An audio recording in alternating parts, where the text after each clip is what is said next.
जब इंद्रप्रस्थ के राजसूय यज्ञ की दिव्य महिमा ने संसार को चकित किया, उसी क्षण दुर्योधन के हृदय में ईर्ष्या का विष ऐसा उबलने लगा जिसने भविष्य के महाभारत की जड़ें रोप दी।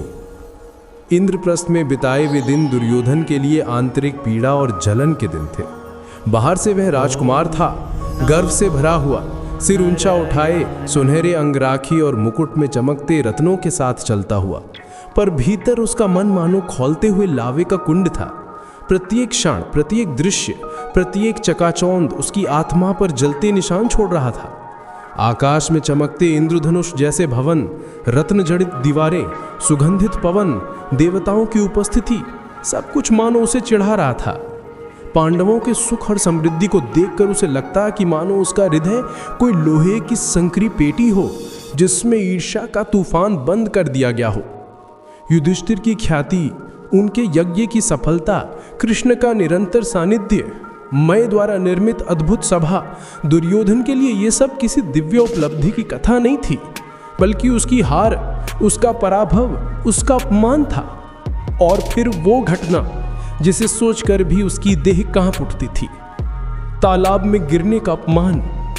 मय सभा के बीचों बीच बना वो क्रिस्टल जैसा पारदर्शी सरोवर, दुर्योधन उसे देखने गया था, पर उसकी आंखें धोखा खा गईं। फर्श और पानी का अंतर समझ ही ना आया और देखते ही देखते वह पूरी तरह भीगे वस्त्रों के साथ जल में गिर पड़ा।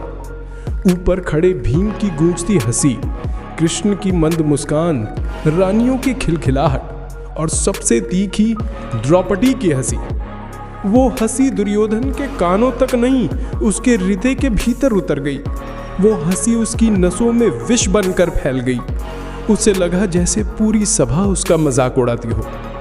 वो बाहर तो आ गया, सूखे वस्त्र भी पहन लिए, पर उसके भीतर तूफान मच गया था।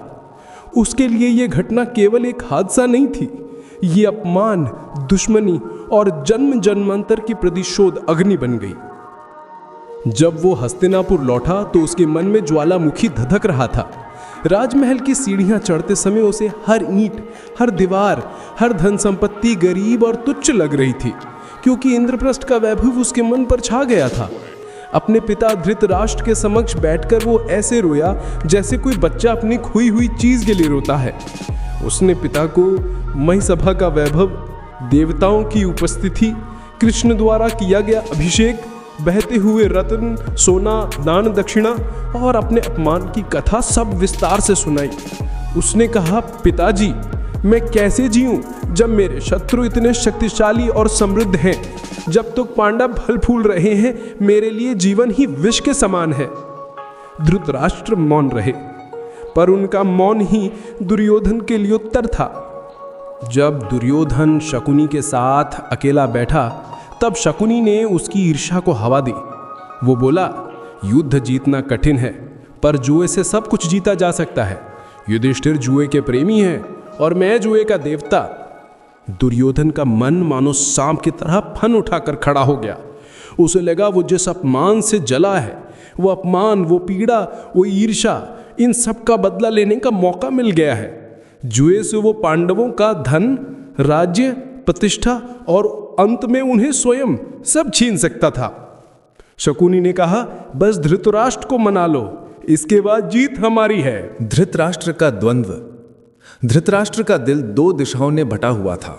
एक ओर विदुर की चेतावनी, धर्म का मार्ग, वंश बचाने की चिंता। दूसरी ओर अपने सबसे प्रिय पुत्र दुर्योधन का आग्रह, उसका दुख, उसका अपमान। धृतराष्ट्र जानते थे कि दुर्योधन की जिद आग की तरह है, वह या तो सब जला देगी या फिर खुद को भी भस्म कर देगी। विदुर ने कहा, जुआ विनाश की जड़ है, यह परिवार को तोड़ देगा, यह राज्य को नष्ट करेगा। परंतु दुर्योधन ने धमकी दी, यदि आपने जुआ नहीं कराया तो मैं प्राण त्याग दूंगा। धृतराष्ट्र कमजोर पड़ गए। उन्होंने विदुर के विरोध के बावजूद जुआ सभा बनवाने का आदेश दे दिया। जुआ सभा का निर्माण। महल के कारीगरों, मिस्त्रियों, मूर्तिकारों और शिल्पियों को बुलाकर एक भव्य जुआ सभा बनवाई गई। हजारों खंभा वाली, रत्नों से जड़ी बैठकों वाली और चारों ओर चमकते दीपों वाली, मानो अधर्म की पूरी दुनिया उसी सभा में बसने वाली हो। सब कुछ दुर्योधन की योजना के अनुरूप तैयार हो रहा था। केवल एक कड़ी शेष थी, पांडवों को आमंत्रण देना, और यह कार्य विदुर को सौंपा गया। विदुर का मन भारी था। वे जानते थे कि वे पांडवों को ऐसी जगह ले जा रहे हैं यहां से लौटना आसान नहीं होगा। विदुर का इंद्रप्रस्थ प्रस्थान। विदुर इंद्रप्रस्थ के लिए निकले। उनके मन में चिंता का बादल था। उन्हें ऐसा लग रहा था जैसे इतिहास का पहिया एक काले युग की ओर मुड़ गया हो। वे जानते थे जहां शकुनी के हाथ में पासे हों और दुर्योधन के मन में ईर्ष्या, वहां विनाश निश्चित है। फिर भी वे धर्म के लिए, कर्तव्य के लिए आगे बढ़े, क्योंकि धृतराष्ट्र ने आदेश दिया था। इंद्रप्रस्थ के द्वार पर पहुंचकर विदुर का मन कांप उठा। उनके सामने युधिष्ठिर का पवित्र राज्य, उसके हृदय की शांति, उसकी प्रसिद्ध धर्मनिष्ठा, सब कुछ चमक रहा था। पर अब यह सब अधर्म की आंधी के सामने आने वाला था। युधिष्ठिर का आमंत्रण स्वीकार करना। जब विदुर ने युधिष्ठिर को धृतराष्ट्र का संदेश सौंपा, युधिष्ठिर कुछ क्षण चुप रहे। वे जुए को जानते थे, वे जुए की बुराइयों से परिचित थे, परंतु एक राजकुमार को अपने ज्येष्ठ का निमंत्रण ठुकराने का अधिकार नहीं था। उन्होंने कहा, यदि धृतराष्ट्र ने बुलाया है तो हमें अवश्य जाना चाहिए, चाहे जो भी हो, कर्तव्य सर्वोपरि है। भीम, अर्जुन और नकुल सहदेव को यह बात अच्छी नहीं लगी। भीम तो बोले, भैया यह सब दुर्योधन और शकुनी की चाल है। पर युधिष्ठिर ने शांत स्वर में उत्तर दिया, धर्म यही कहता है कि हमें बुलाने पर जाना चाहिए। और इस प्रकार वो यात्रा आरंभ हुई जिसे इतिहास महाभारत का आरंभ कहता है, दुर्योधन की ईर्ष्या। विदुर का रथ इंद्रप्रस्थ की ओर बढ़ रहा था। सूर्य पश्चिम की लालिमा में डूब रहा था और आकाश में हल्की सुनहरी छटा फैल रही थी। विदुर के मन की बेचैनी बढ़ती ही जा रही थी। उन्हें ऐसा लग रहा था जैसे वे धर्म को बाहों में लेकर अधर्म के गड्ढे की ओर चले जा रहे हों। युधिष्ठिर से विदुर की मुलाकात। जब विदुर राजमहल पहुंचे, युधिष्ठिर सायंकालीन सभा में थे। उनकी आंखों में स्वागत की चमक थी, पर विदुर के उदास चेहरे को देखते ही वह चमक ढल गई। युधिष्ठिर ने पूछा, मामा क्या कोई अनिष्ट हुआ है? विदुर बोले, अनिष्ट नहीं, पर अनिष्ट का आवाहन अवश्य हुआ है। यह कहकर उन्होंने धृतराष्ट्र का संदेश सुना दिया, जुए के खेल के लिए आमंत्रण। सदा मौन हो गई। भीम की मुट्ठियां भिंच गईं। अर्जुन का चेहरा कठोर हो गया। नकुल सहदेव असमंजस में खड़े थे। भीम गर्जा, क्या हमारे शत्रु हमें खेल के नाम पर युद्ध में खींचना चाहते हैं? दुर्योधन और शकुनी की चाल साफ दिखाई दे रही है। युधिष्ठिर शांत थे, लेकिन उनकी मुद्रा अवधारणा और धर्म के बीच संघर्ष को दर्शा रही थी। युधिष्ठिर अकेले बैठकर देर तक सोचते रहे। उनके मन में दो विचार टकरा रहे थे। एक, जुआ अधर्म है, विनाश लाता है, बुद्धि हरता है। परंतु धृतराष्ट्र बुला रहे हैं और राजा का बुलावा ठुकराना भी अधर्म है। उन्हें लग रहा था कि उनके सामने दो रास्ते थे, एक धर्म से जुड़ा और दूसरा कर्तव्य से। वे अपने आप से बोले, जब तक मैं राजा हूं, मुझे अपने बड़े का आदेश मानना होगा। मैं जुए से दूर रहना चाहता हूं, पर निमंत्रण ठुकराना भी उचित नहीं। अंत में उन्होंने निर्णय ले लिया, हम हस्तिनापुर जाएंगे। जो भी मेरे भाग्य में लिखा है वह होगा। राजमहल में उमड़ता तूफान। जब विदुर वापस लौटे, हस्तिनापुर का माहौल बिल्कुल अलग था। दुर्योधन, शकुनी और कर्ण तीनों उत्साह में डूबे हुए थे, मानो कोई उत्सव होने वाला हो, मानो कोई यज्ञ नहीं बल्कि किसी के विनाश का पर्व हो। दुर्योधन ने शकुनी से कहा, मामा पांडवों का अंत निकट है, मैं सभा की हंसी का बदला अब मिलेगा। शकुनी मुस्कुराया, एक ठंडी चालाक सांप जैसी मुस्कान। कुछ दिनों में वह विशाल जुआ भवन तैयार हो चुका था। हजारों खंबे, चांदी से जड़ित सिंहासन, चमकते दीप, हवा में बहती इत्र की महक और बीच में रत्नों से सजी जुआ टेबल। पर यह वैभव केवल दिखावा था, यह घर नहीं, विनाश का द्वार था। भवन में सबसे अधिक खुशी शकुनी को थी। यह उसके कौशल का रंगमंच था, जहां उसकी उंगलियों में नाचते पासे किसी की नियति बता देते थे। पांडवों का हस्तिनापुर आगमन। जब पांडव हस्तिनापुर पहुंचे, सारा नगर स्वागत करने आया, पर इस स्वागत के नीचे छिपा हुआ था ईर्ष्या, षड्यंत्र और दुर्योधन का अहंकार। दुर्योधन ने भारी विनम्रता ओढ़ रखी थी। उसने कहा, भाइयों, आपका स्वागत है। पर उसकी आंखों में चमक रही थी प्रतिशोध की आग। भीम ने धीरे से अर्जुन से कहा, भैया, यह मुस्कान मुझे काटने को दौड़ते भेड़िए की लग रही है। अर्जुन से उत्तर दिया, भैया, सावधान रहना ही उचित है। धृतराष्ट्र और पांडवों की भेंट। धृतराष्ट्र ने पांडवों का औपचारिक स्वागत किया। विदुर की तरह उनकी आवाज में पिता जैसी गर्माहट नहीं थी। धृतराष्ट्र बोले, बेटा युधिष्ठिर, जरा समय बिताने के लिए हमने एक मैत्रीपूर्ण जुआ खेल का आयोजन किया है। तुम्हें खेलने में आनंद आता है। युधिष्ठिर ने विनम्रता से कहा, राजा का आदेश मेरे लिए धर्म है। पर उनके शब्दों में एक थकान थी, जैसे उन्हें पता हो कि वे जिस रास्ते पर जा रहे हैं वहां उजाला नहीं, केवल अंधेरा है। शकुनी की चुनौती। जब सब जुआ सभा में बैठे, शकुनी आगे बढ़ा और बोला, युधिष्ठिर, क्या आप मेरे साथ खेलेंगे? युधिष्ठिर ने धीरे से पूछा, महाराज, खेल में दाव कौन लगाएगा? दुर्योधन उछलकर बोला, मेरी ओर से मामा शकुनी खेलेंगे। यह सुनकर भीम दांत पीस कर रह गए। उन्होंने अर्जुन से कहा, देखा, यह चाल पहले से तय थी। युधिष्ठिर शांत थे। उन्होंने अपना ध्यान केंद्रित किया किस्मत पर, धर्म पर और अपने कर्तव्य पर। प्रारंभिक दाव। शकुनी पासे उठाता है। उसकी उंगलियां ऐसे थिरकती हैं जैसे कोई जादूगर मंत्र पढ़ रहा हो। पहला दांव युधिष्ठिर जीत जाते हैं। भीम मुस्कुराते हैं। अर्जुन को थोड़ी आशा होती है, पर शकुनी की मुस्कान अभी भी वही है, चालाक, कांटों भरी, विषैली। फिर शुरू होता है वास्तविक खेल। दांव बढ़ते जाते हैं। स्वर्ण, रत्न, घोड़े, हाथी, दास, दासी, भूमि, महल, और धीरे धीरे हर पासे पर शकुनी ही जीतता है।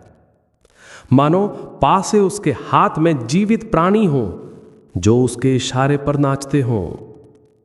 युधिष्ठिर की विवशता। हर हार के साथ युधिष्ठिर का चेहरा और शांत होता जाता है, मानो वे भीतर टूट रहे हों पर बाहर धर्म के आवरण को नहीं छोड़ना चाहते। भीम का धैर्य टूटता जा रहा था। वो गरज उठा, भैया, ये खेल नहीं, धोखा है। पर युधिष्ठिर ने कहा, भीम, मैं राजा हूं, मैं खेल बीच में छोड़कर अधर्म नहीं कर सकता। दुर्योधन ताली बजाकर हंस पड़ा। दांव बढ़ता है और विनाश की आहट। अब दांव में केवल धन नहीं, राज्य भी आ गया।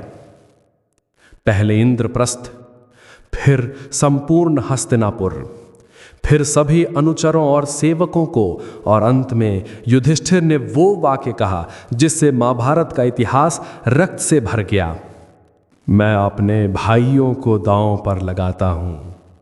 सभा स्तब्ध रह गई। अर्जुन खड़े हो गए।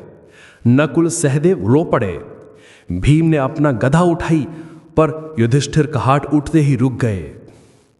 शकुनी ने पासे फेंके और युधिष्ठिर फिर हार गए। अब दुर्योधन की आंखों में पागलपन था। वो बोला, और अब?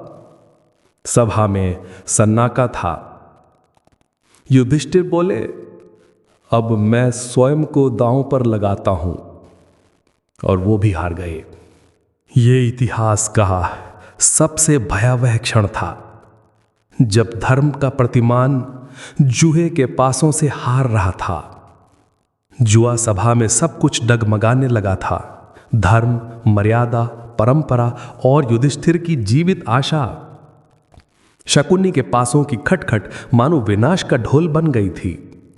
हर आवाज पांडवों के हृदय को और छेदती जा रही थी। हॉल की हवा भारी हो चुकी थी। लोगों की सांसें थम गई थीं, जैसे सब जानते हों कि अब जो होगा वो इतिहास में काला धब्बा बनकर रहेगा। युधिष्ठिर का अंतिम विनाश। युधिष्ठिर सब कुछ हार चुके थे, धन, राज्य, सेना, भाई, स्वयं। अब उनके पास बचा ही क्या था? दुर्योधन ने धीरे से कहा, उसकी आवाज में विष था, महाराज, अब ये एक व्यक्ति आपके पास है जिसे आपने दांव पर नहीं लगाया। सभा सिहर गई। सब जान गए कि वो किसकी बात कर रहा है। हवा भारी हो गई जैसे कोई तूफान आने वाला हो। भीम ने दुर्योधन की ओर ऐसे देखा मानो उसे वहीं कुचल देना चाहता हो। अर्जुन की उंगलियां धनुष की प्रतिंचा पर कांपने लगीं, हालांकि उनके पास हथियार नहीं थे। युधिष्ठिर ने धीरे से कहा, और कौन शेष है दुर्योधन? दुर्योधन ने ये वाक्य कहा जिसने पृथ्वी को कंपा दिया, द्रौपदी। उसके चेहरे पर अहंकार की विकृत मुस्कान थी। सभा में सनसनी। दूर बैठे बुजुर्ग लोग कांप उठे। भीष्म ने आंखें बंद कर ली। द्रोण ने लंबी सांस ली। विदुर ने सर पकड़ लिया। भीम ने गदा की मूठ पर हाथ मारा। सिंह जैसी गर्जना हुई। दुर्योधन, तू मेरी भाभी का नाम भी कैसे ले सकता है? मैं अभी। अर्जुन और युधिष्ठिर दोनों ने एक साथ भीम को रोकने के लिए हाथ बढ़ाए। युधिष्ठिर का चेहरा पीला पड़ गया था। उनकी आंखें बुझ चुकी थी, मानो वो स्वयं को क्षमा नहीं कर पा रहे हों और ना ही निर्णय ले पा रहे हों। युधिष्ठिर का निर्णय दुखद और अनिवार्य। शकुनी ने मीठी आवाज में कहा, राजन, खेल नियमों से चलता है। आप अभी भी चुप हैं, मतलब आप द्रौपदी को दांव पर लगा सकते हैं। युधिष्ठिर कांप गए। उनकी आवाज रुंध गई। द्रौपदी मेरा हिस्सा नहीं, धर्मराज का अंश है। मैं। पर दुर्योधन ने कहा, जो मनुष्य स्वयं को दांव पर हार चुका हो, क्या उसे अधिकार है कि वो किसी और को दांव में लगाए? सभा में गूंज फैल गई। भीष्म ने कहा, यह अत्यंत कठिन प्रश्न है, धर्म स्पष्ट नहीं है। विदुर अचानक उठे। उनकी आंखों में आग थी। धर्म स्पष्ट है, जिस मनुष्य ने स्वयं को दांव पर हार दिया वो अब किसी अन्य पर अधिकार नहीं रखता। द्रौपदी को दांव पर लगाना अधर्म है, सर्वोच्च अधर्म। दुर्योधन चिल्लाया, चाचा, आप पांडवों को पक्ष में लेकर नियम नहीं बदल सकते। विदुर गरजे, ये खेल नहीं, छल है। शकुनी के पासों में कपट की गंध है। मैं इस अपमान में सहभागी नहीं बनूंगा। विदुर का यह क्रोध इतिहास में अमर हो गया। पर युधिष्ठिर धर्म के बंधन और कर्तव्य की वेदना में उलझा हुआ मनुष्य। वो उठकर बोला नहीं, लड़ा नहीं, टूटा हुआ हीरा। और अंत में दया चेतना के बीच खोए स्वर में कह दिया, मैं द्रौपदी को दांव कर लगाता हूं। और पासे फेंके गए। द्रौपदी रोते हुए कह रही थीं, यह क्या अन्याय है? क्या कोई बताएगा कि धर्म क्या कहता है? क्या दास बना मनुष्य किसी अन्य पर अधिकार रखता है? उनका प्रश्न भूचाल की तरह सभा में फैल गया, पर किसी के पास उत्तर नहीं था, या हो सकता है किसी में उत्तर देने का साहस नहीं था। भीष्म ने भारी स्वर में कहा, धर्म बहुत जटिल है, मैं उत्तर नहीं दे पा रहा। द्रोण चुप रहे। कृपाचार्य सिर झुकाए बैठे रहे। कर्ण दुर्योधन की ओर देखकर मुस्कुरा रहा था। शकुनी विजयी आनंद में डूबा था। विदुर ने क्रोध से दुर्योधन की ओर देखा। दुर्योधन, तुम पाप के गर्त में गिर रहे हो, रुको।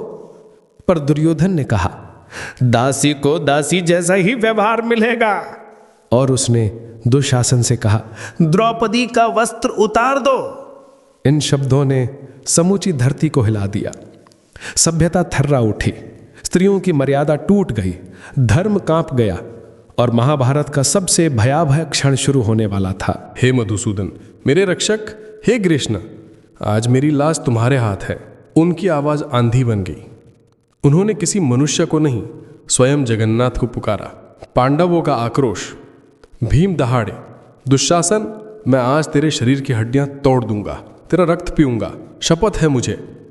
अर्जुन रो पड़े, भैया ये अपमान हम कैसे सहें।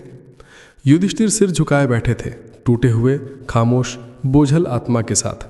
नकुल बोलने की हिम्मत न जुटा पाए। सहदेव का शरीर कांप रहा था। अब द्रौपदी ने अपने हाथ जोड़े और आंखें बंद कर ली। हे कृष्णा, मैं अपने आप को आपकी शरण में समर्पित करती हूँ। अब मैं अपना वस्त्र नहीं थामूंगी, मेरी लाज अब आपकी है। उन्होंने अपनी साड़ी का पल्लू छोड़ दिया। ये समर्पण था, पूर्ण, निर्मल, भक्तिमय। जैसे ही उन्होंने छोड़ दिया, दिव्यता उतर आई, वस्त्र का चमत्कार। दुशासन जोर से खींचता रहा, साड़ी खुलती रही पर खत्म नहीं हुई। एक साड़ी, 2, 3, 10, 100, 1000, वो खींचता गया, पर साड़ी अनंत होती गई। सभागृह में रंग बिरंगी साड़ियों का ढेर लग गया। लोगों की आंखें फटी रह गईं। दुशासन की सांसें फूलने लगी, उसके हाथ थक गए, उसका चेहरा लाल हो गया, पर वस्त्र खत्म नहीं हुआ। सभा में आवाज गूंजी, जय श्री कृष्ण। लोग कांप उठे। दुशासन जमीन पर गिर पड़ा, थक कर, पराजित होकर। द्रौपदी वहीं खड़ी थी, दिव्य आभा से चमकती हुई, मानो स्वयं लक्ष्मी अवतरित हो गई हों। पर दुर्योधन को कोई पश्चाताप नहीं हुआ। उल्टा उसने अपनी जांघ पर हाथ मारकर कहा, द्रौपदी आओ, यहां बैठ जाओ। भीम का शरीर आग से भर गया। उन्होंने उठकर कहा, दुर्योधन सुन ले, तूने मेरी भाभी का अपमान किया है। युद्ध में मैं इन जांघों को अपने हाथों से चीर दूंगा। यह भीष्म प्रतिज्ञा है। दुर्योधन एक पल को कांपा, पर फिर अहंकार में हंस पड़ा। धर्म का स्वर। विदुर खड़े हुए। उनका क्रोध पहाड़ जैसा था। दुर्योधन, तू पापी है, अधर्मी है, तूने कुरुवंश को कलंकित कर दिया है। आज की घटना ने महाभारत की जड़ें बो दी हैं। अब विनाश निश्चित है। धृतराष्ट्र कांप गए। उन्होंने महसूस किया कि उनके पुत्रों ने एक ऐसा अपराध कर दिया है जिसका कोई समाधान नहीं। धृतराष्ट्र ने कांपते स्वर में कहा, पुत्री द्रौपदी, मैंने बहुत बड़ा अपराध होने दिया।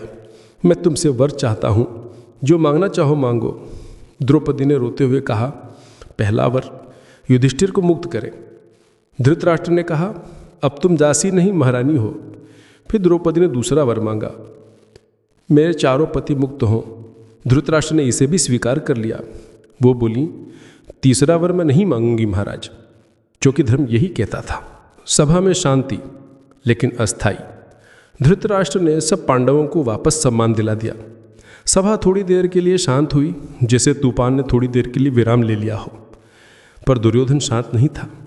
वो भीतर ही भीतर जल रहा था कि उसका पूरा अपमान पूरा नहीं हो पाया। और फिर उसने एक योजना बनाई जिससे पांडवों को वनवास और अज्ञातवास का दंड मिलेगा।